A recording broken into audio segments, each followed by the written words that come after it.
Good morning!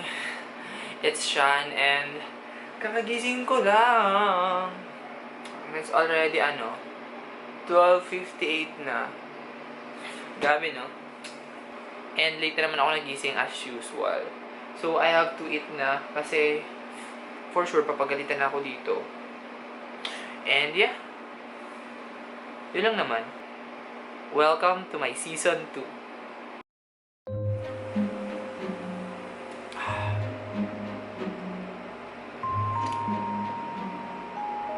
Ayan. So ito ang aking brunch. Butterbeer. It's a chocolate drink. Ayoko na kasi mag-heavy meal kasi mamaya kakain na naman kami. And it's a chocolate drink. Ang arte, Milo lang ito kasi nga drink Milo everyday. Ayan. Yeah, kung napapansin nyo ba't ang gulo ng aking table, nandito yung GoPro ko, yung glasses ko, yung wallet ko, my doctor pack. Kasi nga, hindi ako nakapag-ayos lately kasi medyo been busy din. And kasi nga holiday season, kaya grabe, madaming event. And yeah, dahil season 2 na, grabe no, 34 vlogs bago ako inabot mag season 2. Tapos ilan lang yung subscribers ko at meron pa akong gana mag season 2. Actually wala lang, trip ko lang mag season 2 kasi tapos na yun eh. Parang yung 34 vlogs, medyo iniwan ko na sa past. Kaya bago na ngayon, season 2 na. Ayun, so since nag-start na ako ng season 2 ngayon, which is ngayon, ito yung first video ng season 2, is 29 people. Ayun, so babalik na tayo sa travel vlogs. Magta-travel na ulit tayo. Then ewan ko kung maisisingit ko ang mga cosplay events, ganun. Pero sure, 100% magta-travel na tayo ngayon. And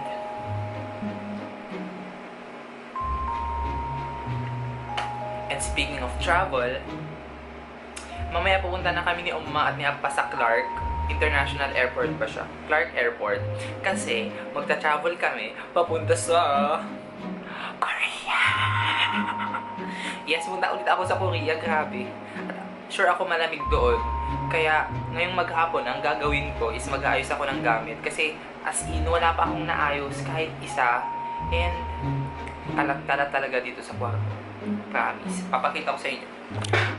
Oh, diba? I told ya. Kalat-kalat talaga dito and I have to pack a lot of things. Kasi nga, winter doon. Alam na magdala ko ng mga t-shirt lang. Diba? Katulad dati. Kaya mag-ayos muna tayo ng gamit.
kakatapos ko mag-pack ng maleta, ng bag, and hindi ko pa naayos yung laptop ko pa pala, at yung camera ko, and itong tripod.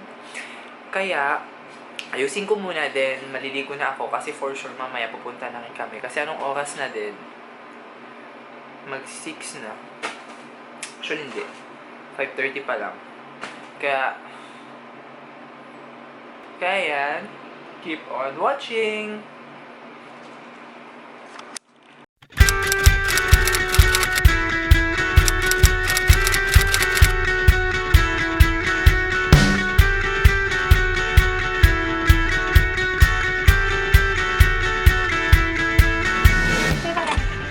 Ayun na nga, so andito na nga tayo sa may Clark International Airport at nakasakay na rin tayo ngayon sa may Jane Air at wala ko sa freight.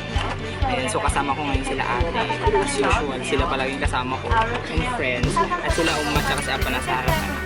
Hindi ako nakapag-vlog kasi sobrang tagal at saka ang daming process.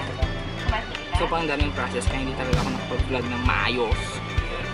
Then ngayon, delayed pa yung flight namin. Imbis na 1:15, no? 1:15 dapat yung flight natin, no? Naging 2 o'clock, 2:30, no? 2:30, so delay siya namin. So, grabe. So alam nyo ba? Kanila pa nila inaayos yung mga maleta. Kasya nga, pero hindi kinaya. Told you.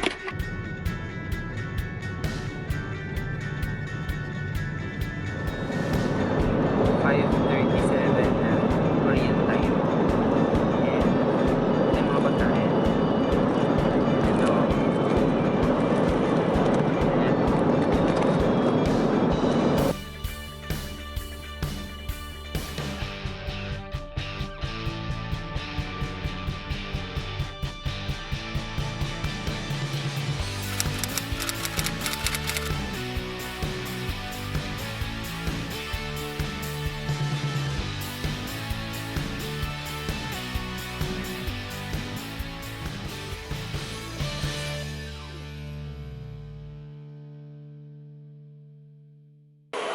Ayun, so kung naalala nyo dun sa first vlog ko ng Korea, dito ako nagsabi ng OMG, nasa Korea na ako! Grabe, no? So nakalabas na nga kami dun sa may immigration at saka dun sa may counter ng baggage counter. Kaya ang gagawin na lang namin, bibili kami ng SIM card or siguro hiram kami ng pocket wifi. And sasamahan ko ngayon si ate at andun na siya. Dali lang. Ayan, so nakabili na kami ng T-Money at naloadan na din siya. Then, andito na lang kami sa may Krispy Kreme kasi medyo gutom na din kami kaka-travel. Then, magpapa-soul na rin kami mamaya. Hintayin na lang namin yung train. Ayan, so kakain muna kami kasi grabe nakakagutom. Kasi yung binigay lang kasi sa may Jin Air is, light lang yung food. Kaya, basta nakakagutom talaga. Eh, ito nga pala yung T-Money ko. Lime! Ang cute. Hindi na siya Discover Soul. Yung ganito ko kasi naiwan ko ata sa bahay. Kaya kain muna kami. Ayan, so pupunta na nga kami sa may sa may railroad. At grabe dito sa may Terminal 2. Ang ganda. Oo, parang Lotte World. Diba? Ayan, so oh my god. Dito sila nag-shooting, di ba, ate? Ng Where Stars Land.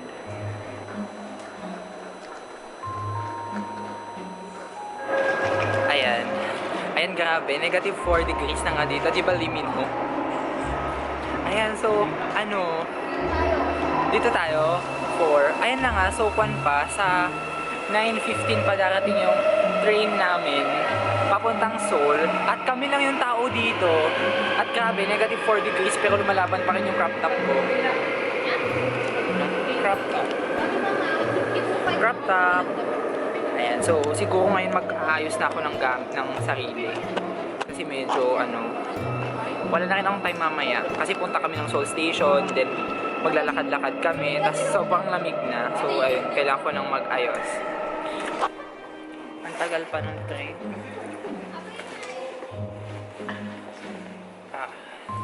Okay. Goodbye crop top.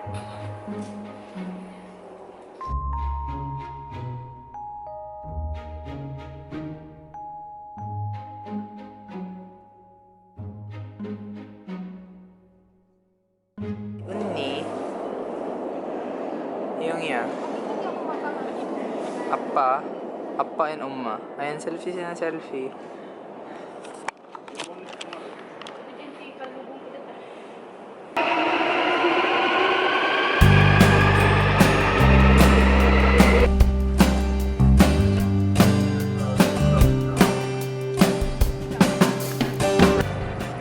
Ayun, so nakasakay na nga tayo sa may express train papuntang Seoul. Then, grabe mag-isa ko lang dito, wala akong kaupo. Then, si mama, si daddy, at si Uni, at si daddy, si Uni, at saka si Yung. Ayun, so, nag-focus. Kali 45 minutes ang travel papunta sa may Seoul station. Then, Seoul station, pupunta tayo sa may Myeongdong. Bali, mga 10 minutes yun or to 20 minutes, mga ganito kalayo. Ayun, so, mas maganda kasi mag-travel talaga pag madaling araw kasi hindi sayang yung araw mo, yung isang day mo. Eh, later, medyo mamamasyal pa kami sa Myeongdong, pakapunta pa kami sa S2E1 Tower. Kaysa gabi yung flight mo, di ba? Tapos makakarating ka ba ng gabi?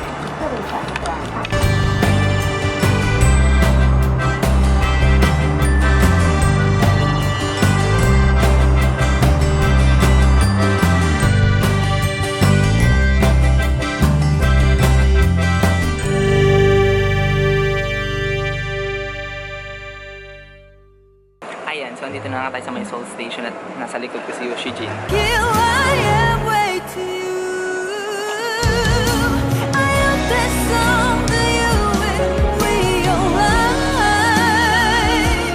Ayan, so from Seoul Station, pupunta naman tayo ngayon ng Myeongdong. Myeongdong na no? Diretso no? Yes, Myeongdong. Bale, 20 minutes. Sabihin mo na, nandun na lang kami sa hotel. Okay, so ayan, habang patas kami ng patas dito sa may Seoul Station, lumalamig ng lumalamig. Ba't ang ingay? Ba't ang ingay ng mga maleta ng nakakainis?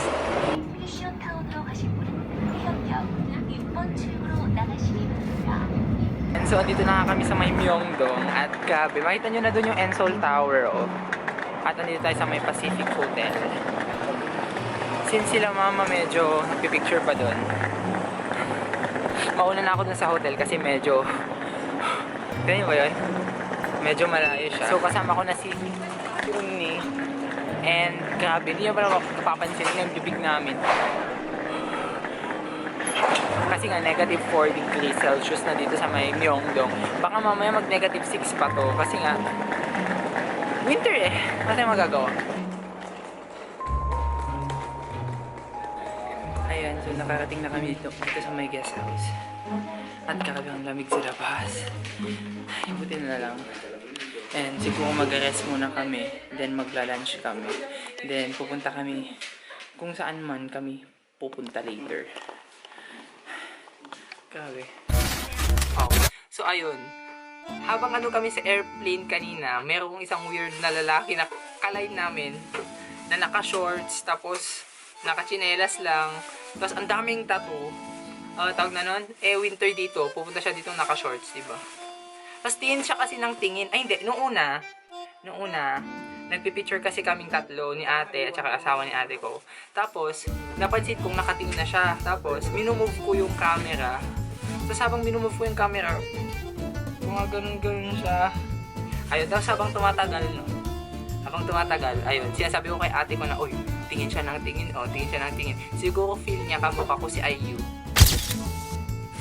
Totoo naman. Ayun, so tingin siya ng tingin. May hawig siya ni Lee Jung-suk na nag-pitch ng 30 days straight. Ganon.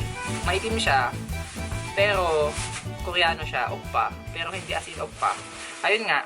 So, yun yung nangyari. So, ngayon naman, ang gagawin naman natin ay pupunta tayo mamaya sa Myeongdong. Then, punta tayo sa S2E1 Tower. Kasi papasyal namin sila umma at ni appa. Tapos, ayun. So, ngayon, ang masasabi ko lang, andito na ako sa Korea!